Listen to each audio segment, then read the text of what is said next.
I'm Molly Jane, CoinMarketCap's content lead, and we have with us today for this workshop, Are You the Yield? Weso Beefy. Do you want to introduce yourself? Hi, I'm Weso. I'm the lead developer at Beefy Finance. We're the multi-chain yield optimizer. Currently auto compounding yield across 15 different blockchains with over 500 million CVL. So looking forward to discussing yield and how to use Beefy here on this Yes, I'm wonderful very day. curious because I'm not a Beefy user, and maybe I will be at the end This of is this going to turn you into one, I think. conversation. Okay, excellent. So, do you want to tell me just a little bit about, just for our audience, why we're calling this Are You the Yield? Am I the yield? Who is the yield here? Sure. So we'll start on the basics of yield farming. So I'm sure everybody's really familiar with the term. It's been used a lot. It's an important aspect of DeFi. It really started actually when Compound came out with the Compound token, and they wanted to incentivize people to deposit liquidity or supply liquidity on their chain or borrow liquidity. And so then what we've started is this boom or this beginning of decentralized finance, where we're now creating yield, and everybody can have access to all of these really kind of unique yield strategies. And so all these protocols started to then release governance tokens. So you have Uni and Sushi and Compound and Curve. And really what the purpose was is, in order for people to interact with the different protocol, you need plenty of liquidity. So people depositing their assets on there. So if you're an automated market maker or a decentralized exchange, you need actual, to pair two tokens and have enough liquidity in order for people to be able to trade them. So if you want to buy a token, somebody's got to actually supply it so you can buy it from them.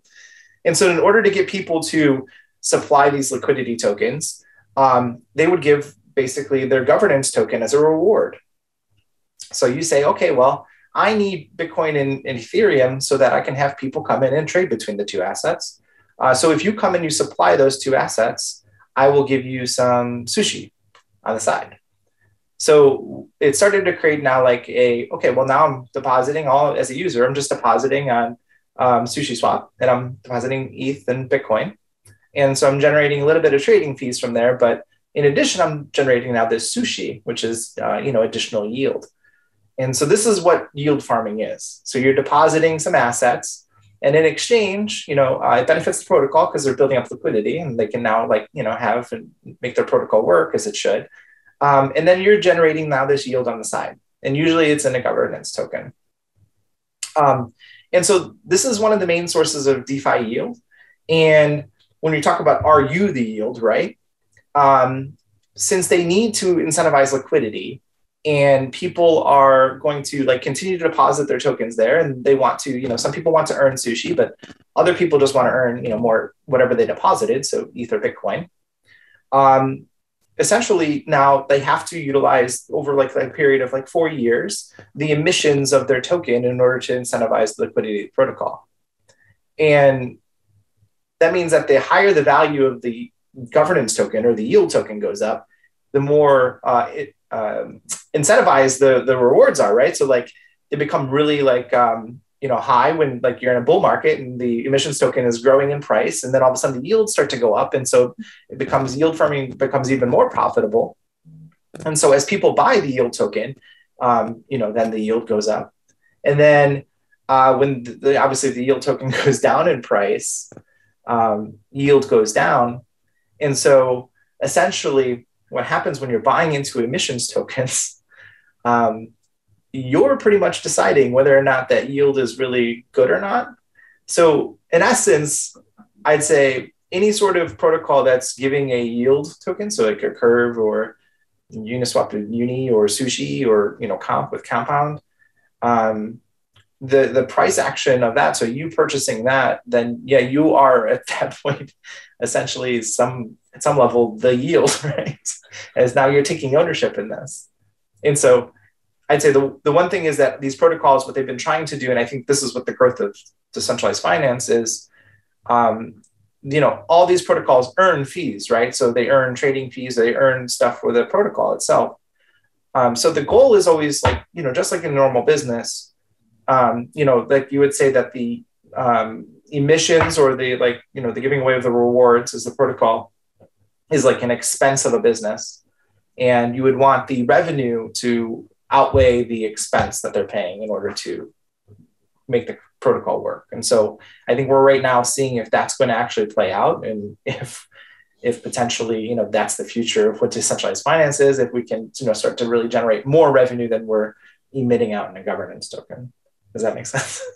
It does make sense. It does make sense. I guess just as a beginner, I'm just curious, and this is something that's unique to cryptocurrency and DeFi, right? You can't be doing this with dollars and yen and pounds, can you? No, I mean, traditional businesses, it's sort of like, this is unique because of the way kind of DeFi is structured. You still need to incentivize, but think about it as like a normal company paying a lot in marketing budget, right? You're buying like a $10 million Super Bowl ad, right? But you're trying to use that to incentivize the use of your product. And this is what these protocols are doing. You're giving away, you know, the token as a reward. So people are like actually achieving like yield on whatever their assets are.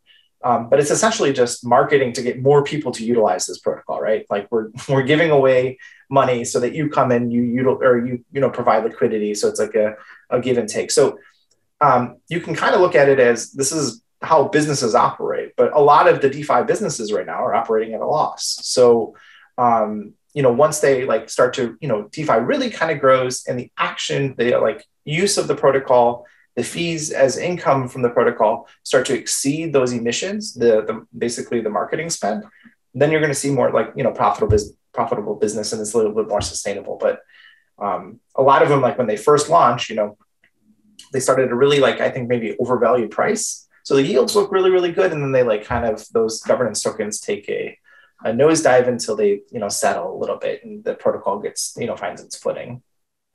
Okay. I think I get it. Maybe do you want to show me so I can see how it works a little bit better? Yeah. So let me show you a little bit. Well, I'll just on the basics of Beefy. So as an auto compounder, we kind of talked about yield farming, right? And how yield farms actually work and mechanics of it. Beefy is an auto compounder. So where we come in is we build on top of those yield protocols. So let's say that we were talking about our sushi example earlier, where you're pairing up ETH and Bitcoin, and you're depositing those tokens into sushi, and you're earning sushi. So Beefy will build on top of sushi. So instead of depositing into sushi, you take your ETH and Bitcoin, you deposit it into Beefy, and we sell the sushi for more ETH Bitcoin. So this does two things. One, it makes it super easy to yield farm, right? Mm-hmm. You don't have to worry about harvesting anything or selling anything or having an emissions token that's going down in value because it's being highly emitted. Beefy will continue to sell that token for you and give you more ETH Bitcoin. So you're not only, making it easy on yourself, right? You don't have to really do all the other stuff. You're also generating now compound interest instead of simple interest. As your deposit asset is continued to grow, that means that the amount of yield you're getting is also growing because your deposits amount is growing. So yeah, I get it. That makes sense. Yeah. So let me show you a quick video on how to deposit into Beefy. And then we have a unique video on how to Zap, because really Beefy is about making DeFi as simple as possible. And then we'll kind of go over the app itself and how to utilize it. And we can kind of go through any questions at that time. Okay, sounds good. Okay. I'm ready. How to manually add and remove liquidity tokens from a Beefy Finance vault. Choose a vault to deposit your funds into. For example, we will choose the Hi2BUSD token vault with liquidity on PancakeSwap. To provide liquidity, you will need both tokens in equal proportion. Clicking on the vault will take you to the deposit and withdrawal menu. You can buy the missing amount of tokens by clicking on Buy Token. If you are buying one of the tokens for the first time, you will see a window where you need to click Import to add a token. To purchase the tokens, enter the required amount and click Swap. To calculate how many tokens you need, you must decide on the final amount that you want to invest in the pool. For example, if you want to invest a total of $100, you need to have each of the two tokens worth $50. You will need to create a liquidity token from these two tokens. You can do this in the Liquidity tab by clicking on Add Liquidity. Enter the needed amount of one of the tokens and the system will automatically enter the required amount of the second token in the second field. Then press Supply and confirm. Now your tokens have merged into a single liquidity token, and when you return to Beefy Finance, the vault will show you its value. From the deposit menu, click Deposit All to deposit all of your liquidity tokens into the vault. And there you go, now your tokens are in the pool. In order to take them out, go to the Withdraw section, select the maximum number of tokens and click Withdraw. To remove your tokens from the liquidity, go back to the Liquidity section on PancakeSwap, select your tokens and click Remove. Select the maximum amount and click Enable. Then click Remove. Now you have your tokens back. To make the process of creating tokens and providing liquidity simpler, Beefy Finance made the Zap tool. With its help, you do not need to buy 2 tokens in equal amounts, create liquidity tokens, and withdraw liquidity. It is enough to just make a few clicks and Zap will do everything we showed you in today's guide. You can view the Zap guide by clicking on the info button or the link below.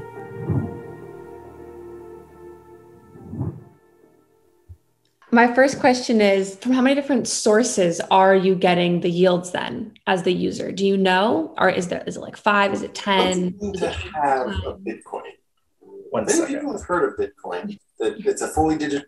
So we have hundreds of partner protocols. So we're across 50 different blockchains and we have about 750 vaults. Each of those partner protocols goes through a soft audit from Beefy. So we have to make sure that they meet all of our safe requirements. We've been around for about 2 years. So we've seen pretty much every single way DeFi protocols are exploited, especially exchanges and lending protocols. So we go through this rigorous audit of the contract code itself to make sure that any of the potential previous exploits are not included in the code. If there's any sort of centralized functions, so the team has a lot of privileged control over something, we usually make sure that those contracts are time locked, which means that nobody can make changes within a certain time period. So let's say 24 hours. Also, if there's a large supply of the token that's owned by maybe 1 or 2 wallets, we make sure that it's either distributed or put into a time lock contract so that nobody can just sell all those tokens.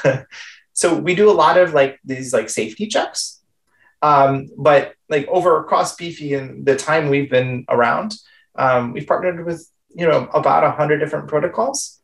Some of them take advantage of our launch pool, which is a way for them to basically announce their protocol, for us to combine media support, and for them to advertise a little bit about the product and maybe do some co-marketing stuff. Or a lot of times, depending on what network they are, if they're the main exchange, we'll partner with them and tighten everything up. We work closely with each of the different blockchain networks we're on to make sure that the entire ecosystem is as safe as possible. And so how long has Beefy been doing this, getting the yields to everyone that wants to? Just about 2 years. So, and we just reached our 15th blockchain. So, and we're continuing to expand, but it's been an adventurous 2 years as we've seen, ups and downs of each different blockchain, each different market. But it's been really fun to build and to meet so many partner protocols that want to help continue to build the DeFi ecosystem. I can imagine. Do you want to share your screen and walk me through how to actually use Beefy now? Is that Yeah, absolutely. So first we'll start with getting to Beefy. Beefy.com. Really simple. So we acquired the Beefy.com URL about 6 or 7 months ago. So now we're officially transitioning from Beefy Finance to just Beefy. So a lot of our marketing materials you'll see is listed as Beefy, but this is actually our version 1 landing page, but you can just go to the top and go to Launch App. And here we are at Beefy, Beefy's main vault page. So right at the top here, you could see your portfolio deposit. So you can see here I have $18.93 deposited. This is actually across all 15 blockchains. So the one thing we wanted to do, our goal at Beefy is to make DeFi as simple as possible. And with the amount of blockchains that have continued to become to release, and as we become more and more of a cross-chain protocol, we wanted to make sure that hey, no matter what blockchain you're on, you'll be able to monitor your balances, you'll be able to see all the different vaults. And so you could see Beefy is optimized for that, right? We're a cross-chain protocol. And so we're going to actually show you not only your balances across multiple blockchains, but also, all of the different vaults that exist on any blockchain. Clear all my filters here. So up here, you have your portfolio. And actually, we have this nice little hiding button if you're in public and you don't really want to show. Then over here, there's the platform dynamics. So this is our TVL. And if you scroll over the little hyperlink, you can see our TVL on all the different blockchains we exist on. Here's our current running vaults. So we have 694 active vaults. In the history of Beefy, we have over like 1,500 that we've launched since we started 2 years ago. So about 700 currently active. And then our daily buyback as part of our token mechanics. As part of our token mechanics, every day we earn revenue, and then that revenue you can stake in the Beefy Maxi Vault, and it's sold to buy back more Beefy. And so we're averaging right now about $5,000 a day in buybacks. I have a question from the audience already, Sure. just coming in. Yep. The first question is, Beefy just launched version 2 of its protocol, and what are some of the new product features? Absolutely. So we'll get into that. So what I just kind of talked about was that you can see all of the blockchains, or so all the vaults across any blockchain on one screen. Before, you'd have to independently click on each of the different blockchains and then connect to the different networks in order to see each of the different vaults. So this gives you the ability, if you wanted to see, let's say, USTC, you would type USTC, and you can see on Oasis or Phantom or Binance or Avalanche, any of the USTC vaults and opportunities. Then if you go to click on the vault, you'll see we wanted to give as much investment information as possible. So here you'll be able to see the breakdowns of yield. So the difference, or the vault APR, the trading APR, and then the total APY. We also have the historical rates. So you can see, between 1 day, 1 week, 1 month, 1 year for TVL, price, and yield. So if you wanted to say, hey, I think this vault looks really interesting, I'd like to invest in it. How long has this yield historically been there?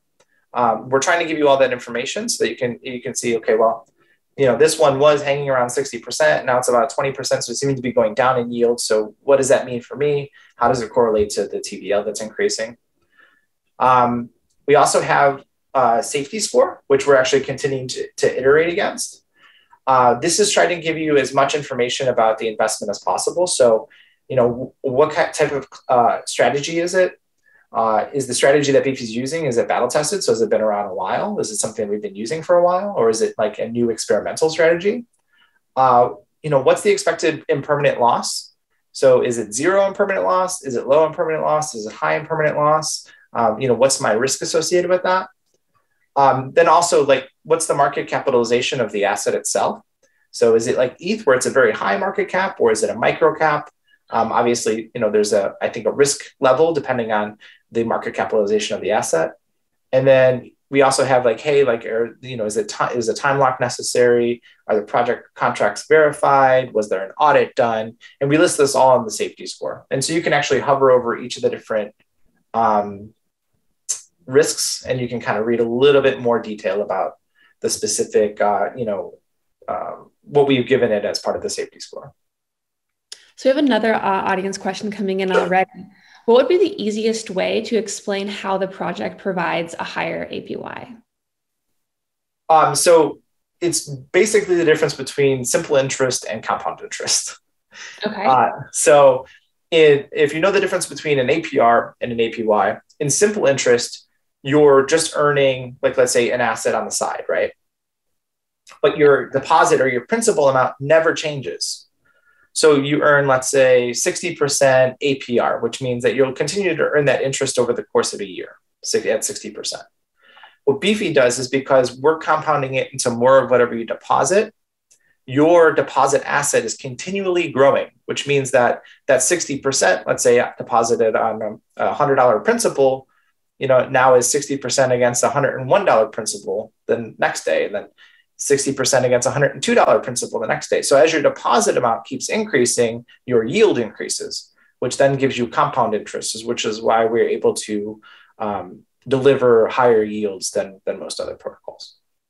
Okay. And then one more question from the audience. Sure. So far, what language do you use on Beefy contracts? So Beefy is all written in Solidity. Right now, all of the 15 chains that we're on are Ethereum virtual machine chains. So we haven't yet went into like the Solana realm or the Rust-based chain realm.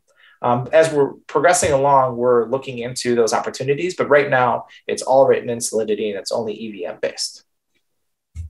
Okay. That's enough audience questions for now. You can continue your demo. Okay, sure. So on the Vault specific page, we also have all of our like different partners here. So we have our insurance partners like Nexus Mutual and Insurace. We have, if it's our tokens are able to be used as collateral, we'll have those marked over here, which means that with certain vaults, you can actually post up our tokens, so like your deposit tokens, which are interest-bearing tokens as collateral, and you can borrow against them. So we have multiple, like, obviously capabilities of our platform usage. And so all of those capabilities will be over listed on the side, whether it's like being able to insure, maybe able to use this collateral. We have Moonpots, which is sort of like a gaming platform. So each of the individual vaults will have those features listed on the side. We also have our strategy. So it's how does Beefy generate this yield? So we have a variety of different strategies we use within DeFi. So some of them are just building as simple as building on top of a yield farm for an exchange. Others are a little bit more complex. So they'll be like supply and borrow loops on a lending platform like Aave. Or we have we operate validators on other blockchains. So we might be generating the yield from like a validator as sort of like a liquid staking solution. So all those strategies will be listed independently on the Vault specific page. And then we also list the assets and a little bit of details about the assets and links to their website. So you can read a little bit more about whatever the tokens are that you're investing in. All right. I think I followed for the most part what's been happening so far. Okay, great. Is there any specific questions on the Vault page? And so you already mentioned how to withdraw your tokens as well. Yeah, so I can really quickly kind of walk you through like the whole depositing and search. Perfect. Okay, so let's say we were just talking about the liquid staking that Beefy can do, right? Specifically, we have a liquid staking phantom. It's called Beefy Escrowed Phantom. So let's say that I'm really interested in this asset and I wanted to deposit it to the LP position on SpookySwap, right? I can actually use any of these markers to be able to filter by chain. So let's say that we know it's on Phantom. I can go in here and I can type in BE Phantom. Okay, comes up. Okay, well, SpookySwap has the best yield. They have 14% APR, 4.92% trading APR, and 21% APY. So that's the one I'm going to choose. So I come in here and I go, okay, I don't have the LP. So this is the part that we watched in the video earlier, right? Yes. It was a little bit complex. So you have to go to the exchange, which we have buy token and add liquidity right here. You can either buy the token or buy each of the token, right, in equal amounts. Mm-hmm. Then you can create the LP on, let's say, SpookySwap. And then you would come back to Beefy and deposit into Beefy. Well, that seems like it's a lot of steps. So Beefy wanted to make it a little bit easier. So we created a Zap function. So it essentially does everything that you saw in that video on one click. So you don't have to worry about going to a separate site, selling half of your assets, and then creating the LP and then coming all the way back to Beefy. We can just do it all for you, like as part of our goal, right? Like make DeFi as easy as possible. So here I am. Okay, my wallet's connected at the top. I have 5.4577 and change Phantom. So I can just select, okay, well, I want to just zap in with my Phantom. So I go here, that's the deposit. Let's say 4. We just want to make sure we have enough for gas, right? Definitely gas. Always something you have to think about for unlocking. Don't forget about the gas. That's right. You don't want to like zap in and then never be able to exit, right? Mm-hmm. So I'm going to deposit 4. So read the Zap transaction will actually swap 2 of my Phantom for 2.03 Beefy Phantom. It'll add liquidity for me. and to deposit my liquidity tokens into the vault and return any trace amounts back to my wallet. I have 0% withdrawal fees and 0% deposit fees. And my performance fee is actually the amount taken out of the rewards that you would get for depositing this into the yield farm. So it's part of our performance. Is the way we earn our funds, our money for our stakers. So I'll go ahead and click deposit. So I don't think I'm isolating my screen so it doesn't come, the MetaMask doesn't pop up, but I'll click confirm. We don't need to show your MetaMask to our whole audience. Fine. So I'm go ahead and depositing. So let's wait for my confirmation. Bam. I have successfully deposited into the vault. That's it. That's how easy it is. Very easy. I mean, it's very easy, but we have one sort of question from maybe like a skeptic in our audience. Sure. He writes in that, in his opinion, DeFi is not really that stable compared to traditional banking system. Do you have any plans to make it more stable and easy to access, such as refunding assets, I guess? Yeah, so it 100% isn't that stable yet. I think that DeFi is a baby, right? We're talking about traditional finance, which has existed for hundreds of years. And DeFi is just getting started. And so even when it comes to like the actual infrastructure and tooling we need, we don't have everything.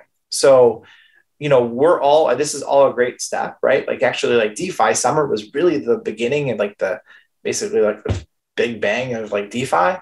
And now we're continuing to see as more people are innovating, as more protocols are building, we're having more complexity. We're able to create like a better DeFi ecosystem. We're able to do more things that traditional finance can do. But I mean, right now, like you're kind of getting the benefit of that, right? As everything's sort of getting bootstrapping, everything's starting to work. That's where all these really high yields are coming from.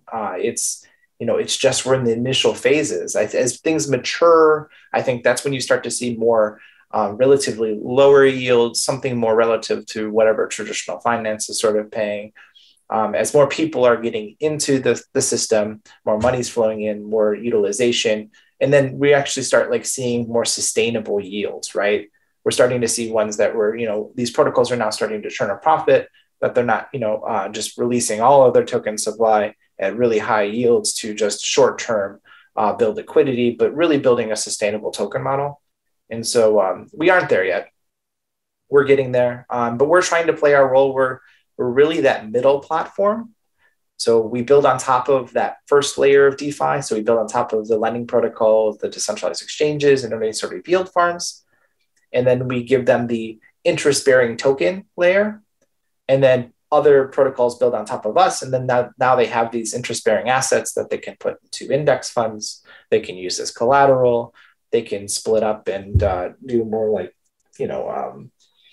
stripping of the coupon type stuff where, you have a principal and you could sell your yield. So there's all of a sudden now there's really complex things that you can do in traditional finance, and you can do it in DeFi. But, we're like that middle step that needs to happen before now these next protocols build on top of all of this. So another audience question just came in, and Sure. You did mention, we both mentioned gas fees a little bit earlier Yes. today, but someone asks, do gas prices affect Beefy transactions? And if they don't, how are they, I guess, insulated from them?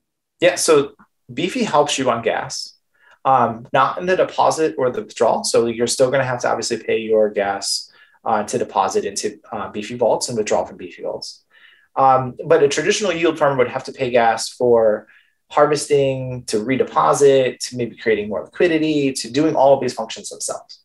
And so when you deposit in Beefy, we're kind of we're socializing those gas costs, right? Like now the whole vault, when it harvests, we all harvest together at once. And so the way Beefy works is that harvest call is an external function. So somebody needs to call harvest and say, okay, this is going to happen. That gets rewarded. So 0.5% of all of the rewards go to whoever calls harvest, and it's decentralized in that fashion. So right now we have like lots of, I think, bots and people that are taking advantage of that. So what they'll do is they'll wait for the rewards to outweigh the gas costs, and then they will go ahead and harvest it for everybody. But what that means for you as a user is that you don't have to worry about any of that gas that is associated with like the actual compounding of your rewards.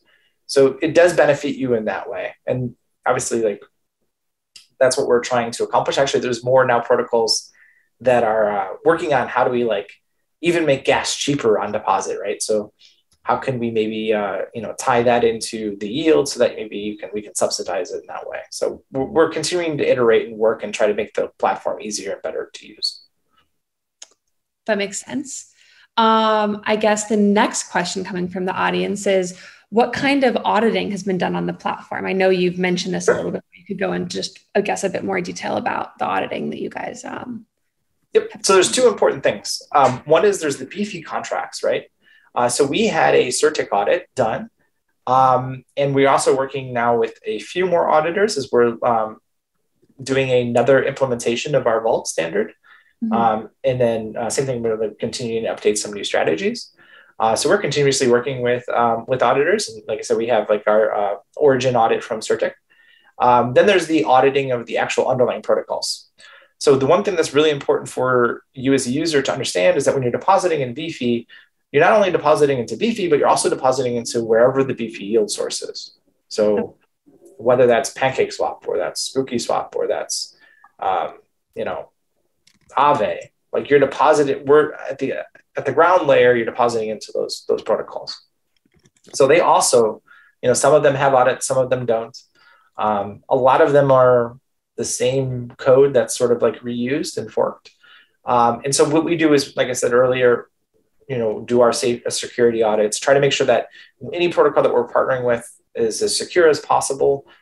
We have about like 11 or 12 Solidity developers and 3 very senior Solidity developers that are constantly looking over the contract code to make sure that not only ours is all as tight as it possibly can be and working with the auditors, but in the same sense, making sure that the partner protocols are as tight as they can be. Understood. So there's 1 or 2 more questions from the audience. I'm just deciding which ones to pick. I was like looking around there because we have about 7 minutes left. No problem. Let's see. I guess I'll just ask a question myself, which is, all of this stuff, I understand it because I've been in crypto for a while. You understand it definitely way more than I do because you've been yield farming for a while. And yet at the same time, yield farming, at least just in my understanding, was kind of like the hot thing 2 summers ago. And then it just sort of just like faded into the background. It's going on in the background, but it's no longer like the crazy thing on everyone's radar. Do I have a wrong understanding of that? Are more people still yield farming than I think, I guess? Oh yeah, I think DeFi is continuing to expand. So up until I'd say 2 weeks ago, and we kind of went through this sharp downturn in the market. Small downturn. It's not that sharp. It was pretty significant. Yeah. Up until then, there was a continual growth, even with like the market sort of like going pretty much sideways for a few months. If you looked at like the actual TBL of DeFi, it was still pretty high. And I think there's now what we're seeing is more innovation, right? We're seeing more option protocols developing, more cross-chain protocols developing. We're seeing ones that are operating somewhat like a traditional like hedge fund that are now being decentralized. So we're starting to see new products come up. So I think as we start to see the growth and like the expansion and the iteration against even the current products that are out there, I think we'll still see that DeFi and yield farming and all of that still is very invigorated and people really want to participate. I'd say the yields maybe that everybody was so accustomed to in the beginning, where they're 100% or 1,000% yields on really kind of like high level assets. I mean, we all had to sort of know that really wasn't as sustainable. But I also think that kind of goes with crypto, right? We go through these time periods where assets grow 10 times in 2 weeks, and then they sort of at the same time can do the same opposite, right? And I think that we'll start to see, just as we saw I think with Bitcoin, its growth is sort of become less and less, crazy. Like it's not going to go, we're not expecting Bitcoin to go 10x tomorrow, right? Maybe in the future, but its growth is now a little bit more matured. It's going to grow at like a more subtle pace. And I think we'll start to see that with yield and DeFi. I think it'll start to mature and we'll start to see more. It won't be as high yields as it was before, but sustainable yields. So we have time for one last question. Sure. This is from the audience, from Davier. What are some of the main risks that users, basic or advanced, should really keep in mind before they start using Beefy? Yeah, so there's a couple. First is asset risk. So we don't make the decision on whether or not an asset will succeed. We just look at the underlying security of the contract code before you're listing on Beefy. So there's a whole bunch of different platforms and protocols that are launching that are trying to create innovation or trying to launch a new product. And so, they might not succeed, right? So you should definitely do your own research on any sort of asset you're investing in. If it has a really, really, really, really high yield, make sure you're doing research into why is that the case. Usually it's because a token just launched and maybe it's like overpriced. And so the yield's really high, but the token value will depreciate very quickly. You have to look at impermanent loss. So look at all the different assets and look at, get a good understanding. There's some YouTube tutorials about like what impermanent loss is and how can it affect you. But it's important. So a lot of our positions in Beefy are LPs. So make sure you look at, okay, well, how am I going to be affected by impermanent loss? And we kind of detail like the impermanent loss risk in our strategy score. And then just like the underlying protocol, right? Like make sure that, we'll obviously we do our due diligence work and our security stuff, but make sure just like in any other investment, you're looking at, okay, well, not only am I investing in Beefy, but I'm also investing in this underlying platform. Am I familiar with the platform? Am I comfortable investing there? We try to give you all the tools you can to succeed, but, really as a user, you need to do your own research and make your own investment decision. All right. Well, that's our time for today. Thank you so much for coming and, helping our audience and helping me understand a little bit more about what yield farming is all about. No problem. It's been fun. Thank you. All right. Thank you very much.